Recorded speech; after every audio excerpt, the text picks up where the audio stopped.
എടാ അവള് രാത്രി 12 മണി വരെ ഏതോ ഒരുത്തൻ്റെ കൂടെ ചാറ്റ് ചെയ്യുന്നടാ. ഞാൻ ആ സമയത്ത് നോക്കി. അളിയ ഞാൻ 12 മണിക്ക് കണ്ടായിരുന്നു കേട്ടാ ഓൺലൈനിൽ. നീ എന്തൊരു പറച്ചിട്ടാ പറഞ്ഞാ നിന്റെ ഭാര്യയാണ് മകളെ പോലെ ഞാൻ കണ്ടിട്ടുള്ളൂ. നീ ഞാനെന്നുള്ള ബന്ധം പറഞ്ഞ കാര്യങ്ങൾ അവളോ നീയോ അവരെ അങ്ങോട്ട് കൊണ്ട് പറയുന്നത് പറഞ്ഞ പല കാര്യങ്ങളും ഞാൻ അങ്ങോട്ട് പറഞ്ഞിട്ടില്ല. ഇത്രയും വിശ്വസ്തനായ ഒരുത്തര നീ എങ്ങനെയാണ് എങ്ങനെ പറയാൻ തോന്നിയാ? ഇറങ്ങി പോടാ.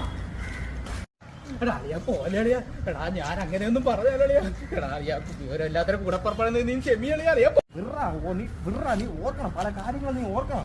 നീ ആണെങ്കിൽ അപ്പുറത്തെ നാൻസിനെ വീട്ടിൽ കള്ളവടി വയ്ക്കാൻ പോയ കാര്യം ഞാൻ നിന്റെ ഭാര്യയോട് പറഞ്ഞിട്ടുണ്ടാ.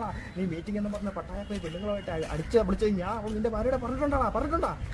എന്തിനാണ് പറയുന്നത്? എടാ നീ നിന്റെ കൊച്ചിന്റെ തന്ത ഞാനാണെന്നുള്ള കാര്യം പോയി ഞാൻ നിന്നോട് പറച്ചു വെച്ച്. കാരണം എന്തുകൊണ്ട് നിനക്ക് വിഷമമാകുമെന്നും പറഞ്ഞ് അത്രയ്ക്ക് നിന്നെ സ്നേഹിക്കുന്നുണ്ടല്ലേ ഞാൻ ഇതൊന്നും എടുത്ത് പറയാറുന്നത്. എന്നിട്ടും നീ എന്നെ സംശയിച്ച് എന്തിനാ? പോടാ പോ.